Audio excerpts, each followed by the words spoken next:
Oke, cek 1 2. Assalamualaikum warahmatullahi wabarakatuh, sahabat Kaban Odor. Nah, ini tadi sudah makan sore, sudah sholat maghrib. Jadi sekarang ini kita santai-santai. Kita mau bicara sedikit tentang apa yang kita hadapi sekarang ini. Terutama kita sekarang berada di tahun-tahun politik, menghadapi pemilihan pemimpin. Jadi teman-teman sekalian, jadi ketika kita memilih pemimpin itu tentu kita punya maksud dan tujuan. Tetapi dalam agama Islam ini tentu kita punya rambu-rambu, kita punya alamat dalam memilih pemimpin masa depan, terutama itu tingkat presiden, ya semua tingkat presiden, gubernur, bupati dan lain sebagainya. Tapi nah di sini kita mau bicarakan lebih spesifik lagi tentang kriteria pemimpin di dalam agama Islam ini. Seperti apa sebenarnya seharusnya ya.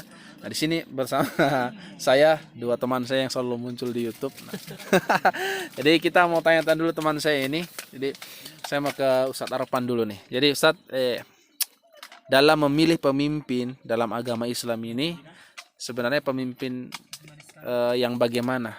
Kriteria pemimpin seperti apa yang patut kita pilih nanti untuk menjadi pemimpin kita di masa depan?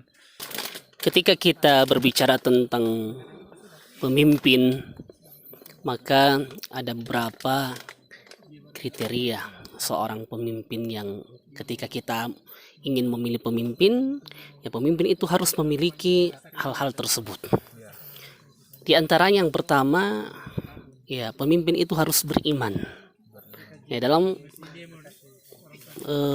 kriteria seorang pemimpin dalam Islam, dia harus beriman kepada Allah Subhanahu wa Ta'ala. Ini yang sangat urgen, penting. Jadi ketika kita seorang muslim mau pilih nih pemimpin, kita mau pilih. Jadi apa yang kita lihat dulu yang pertama, ya dia harus beriman dulu, sama akidahnya dengan kita, seakidah dengan kita. Maka Allah Subhanahu wa Ta'ala juga telah menerangkan hal ini. Bahkan dalam ayat itu diterangkan juga setelah beriman itu ada lanjutannya, melakukan amalan saleh. Disebutkan di situ menunaikan ibadah salat, kemudian mengeluarkan zakat dan juga amalan-amalan saleh yang lainnya. Artinya bahwasanya ketika dia telah beriman, dia juga harus melakukan amalan-amalan soleh, bukan hanya sekedar iman di lisannya saja. Sebagaimana kita ketahui bahwasanya iman itu at-tasdiqu bil qalb. Jadi meyakini dalam hati, kemudian diucapkan dengan lisan dan dia dilakukan dengan anggota badan. Ya, salah satu bentuk atau bukti bahwasanya keimanannya itu dia lakukan dengan anggota badan, yaitu menunaikan perintah Allah Subhanahu wa Ta'ala seperti salat, yang menunaikan zakat dan amalan-amalan soleh yang diperintahkan. Ini yang pertama. Ketika dia telah memiliki sifat atau kriteria yang pertama ini, beriman, maka dia harus lagi masuk kriteria yang kedua. Ya, dia harus siddiq, jujur. Ya, pemimpin itu harus jujur. Ya, kemudian yang berikutnya, ya al-adalah, keadilan atau adil. Dia harus memiliki sifat adil. Pemimpin itu harus adil. Ya, dan insya Allah kalau dia beriman kepada Allah Subhanahu wa Ta'ala dengan sungguh-sungguh keimanannya itu, dia akan menjadi orang yang siddiq. Dia akan senantiasa memiliki sifat adil. Ya, kemudian dalam hal yang lain dia harus amanah. Dia harus amanah. Ya, ketika dia dipercayakan tentang kepemimpinan ini untuk memimpin masyarakat, untuk memimpin rakyat, maka harus amanah terhadap kepemimpinan itu. Ini yang keempat. Kemudian yang berikutnya, dia harus memiliki sifat fatonah. Ya, dia harus memiliki kecerdasan. Iya, dia harus cerdas.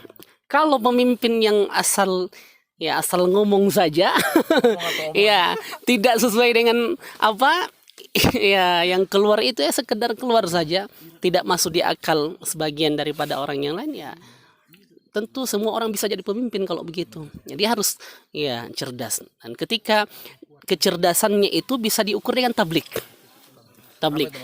itu bagaimana dia menyampaikan amanah ini melalui kecerdasannya itu, pemikirannya, ya apa yang gagasannya yang terpikir dalam pemikirannya ini dia mampu ungkapkan, itu tablik. Maka dia harus memiliki sifat-sifat ini, kriteria tersebut. Yang pertama iman, Ya, dia harus memiliki iman, dia beriman kepada Allah, kemudian siddiq, punya sifat jujur, kemudian adil. Dia harus memiliki sifat adil. Ya, kemudian dia harus amanah. Ya, amanah mengemban kepemimpinan. Ya, kemudian dia harus fatona, cerdas, dan tak kala kecerdasan itu dibuktikan dengan tablik.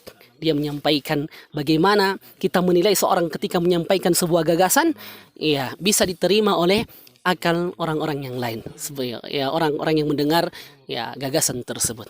Ya, itu mungkin ketika kita berbicara tentang kriteria pemimpin dalam Islam. Ada orang mengatakan semuanya buruk gitu kalau politik. Nah, jadi ini bagaimana?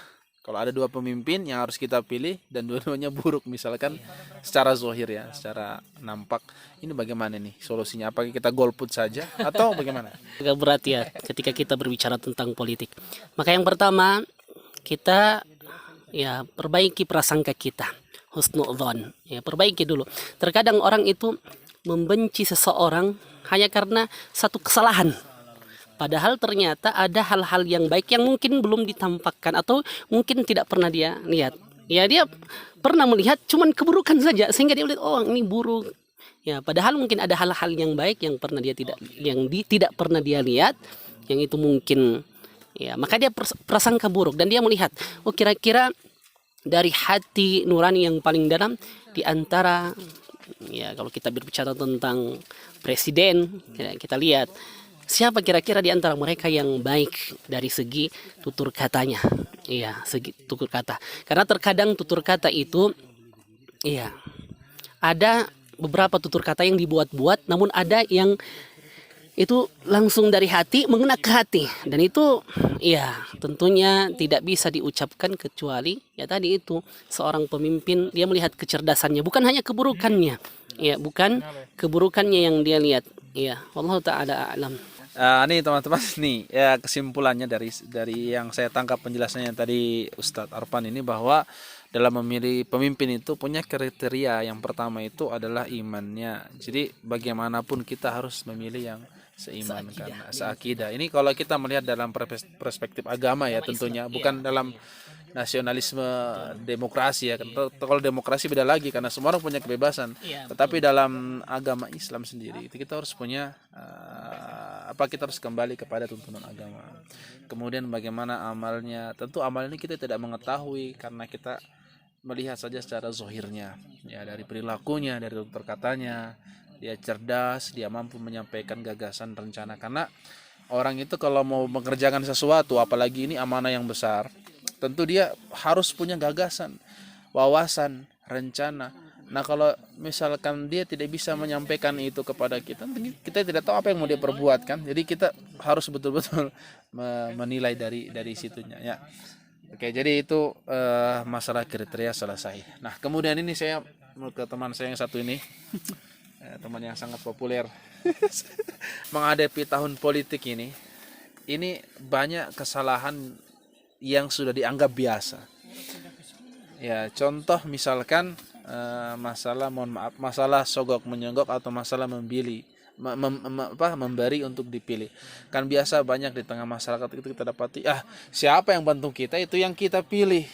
Nah, siapa yang memberi kita itu yang kita pilih. Kadang-kadang juga ada bahkan ya yang paling besar isi amplopnya itulah yang kita pilih. Jadi seakan-akan masyarakat ini suaranya dibeli. Islam memandang hal ini apakah dia termasuk yang diperbolehkan atau tidak nih? Ya, membahas berkaitan dengan ya suap menyuap ya kalau udah kita ketahui dalam dunia politik, dan ini sesuatu yang sangat memprihatinkan ya bagi kita sebagai penganut umat Islam utamanya di Indonesia ya, karena ajaran kita kan mengajarkan kepada kita agar kita itu senantiasa ya, memilih pemimpin dengan hati nurani. Dia tergerak itu bukan karena diberi ya, apalagi ada kata-kata yang tadi disampaikan oleh moderator kita bahwa ada uang, ada suara. Artinya siapa yang banyak uangnya maka itu yang kita pilih. Ya, ini merupakan kebiasaan yang salah ya. Ya, karena dengan sikap inilah yang kelak akan menghadirkan pemimpin yang Ya rakus artinya ada cikal bakal korupsi di situ.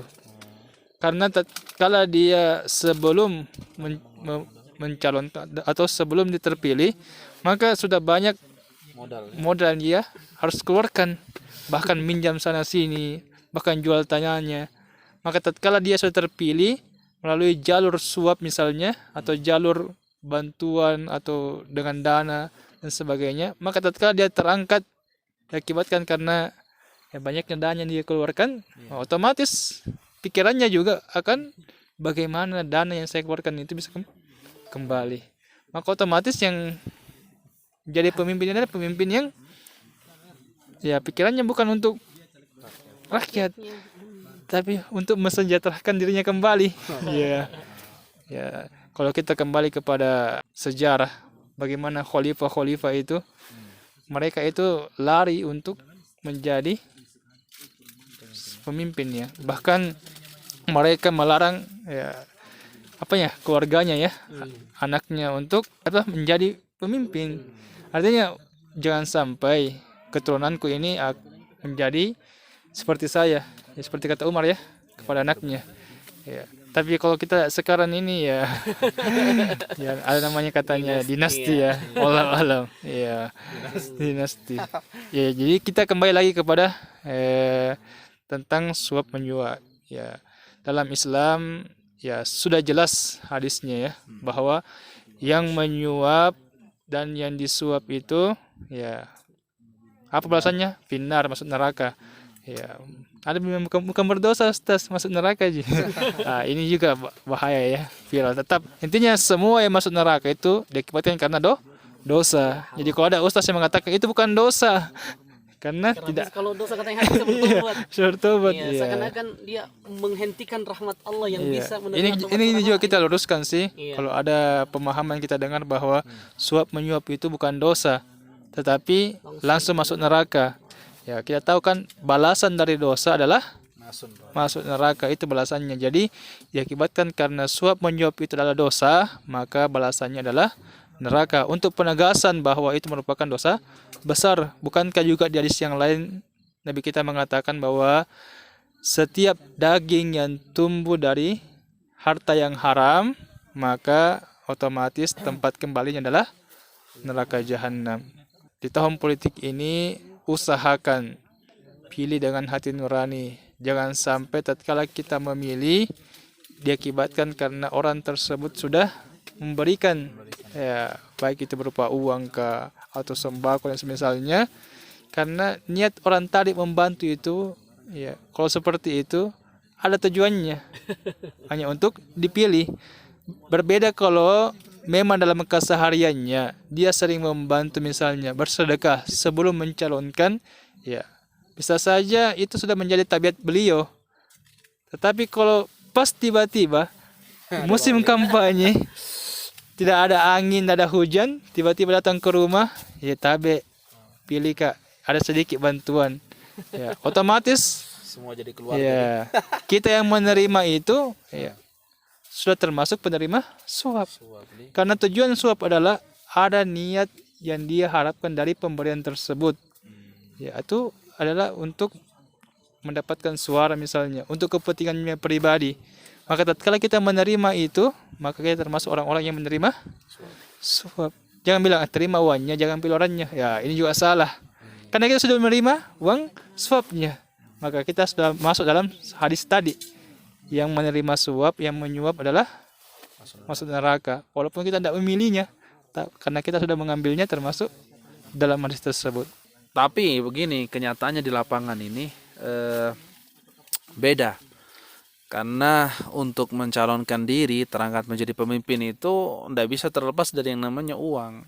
Karena pencalonan itu kan ada tim suksesnya.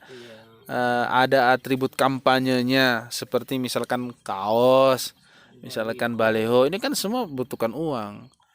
Bagaimana ini kalau di suatu masyarakat ini sudah menjadi kebiasaan, sampai ada perkataan bilang, tidak usah sekarang, nggak usah munafik, semua itu pasti bermain kotor. Itu bagaimana itu kita menghadapi perkataan seperti itu? Kalau kita sudah paham, sudah tahu itu sesuatu yang salah, Dalam artian ya itu sudah biasa, sudah lumrah.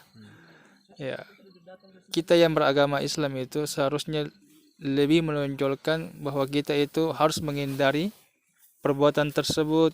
Dalam artian karena semua yang melakukan itu semua otomatis tidak bisa lari dari balasan Allah Subhanahu wa taala. Walaupun sudah menjadi kebiasaan misalnya, jangan menjadikan itu sebagai dalil bahwa ya sudah terlanjur, sudah biasa nih. Apakah kita sudah pasrah kita melakukan itu dan kelak kita sudah siap menanggung azab dari Allah Subhanahu wa taala dan mengatakan sudah biasa nih. Enggak apa-apa nih, terlanjur nih. Apakah kita tidak takut nanti tiba-tiba siksa Allah datang misalnya, atau keberkahan rezeki kita dicabut, keberkahan umur kita atau kebahagiaan kita direnggut, dalam artian kita diberikan kehidupan yang sempit karena kita sudah terbiasa dalam keburukan dan menganggap sepele hal tersebut. Ya, itu saya. Artinya selalulah mewanti-wanti diri kita bahwa kita tidak akan terlepas dari siksa Allah Subhanahu wa taala atau balasan dari Allah Subhanahu wa taala, walaupun di tengah masyarakat itu sudah menjadi hal yang biasa. Maka itu kata Allah, ku anfusakum, jaga diri kalian ya, dan keluarga kalian. Maka kita berusaha untuk melindungi diri kita, walaupun orang lain itu semuanya satu kampung berbuat jahat, kalau kita paham maka kita hindari. Jangan sampai kita ikut bergabung dalam putaran ya keburukan tersebut, kebiasaan buruk ya. Harus dilawan ya.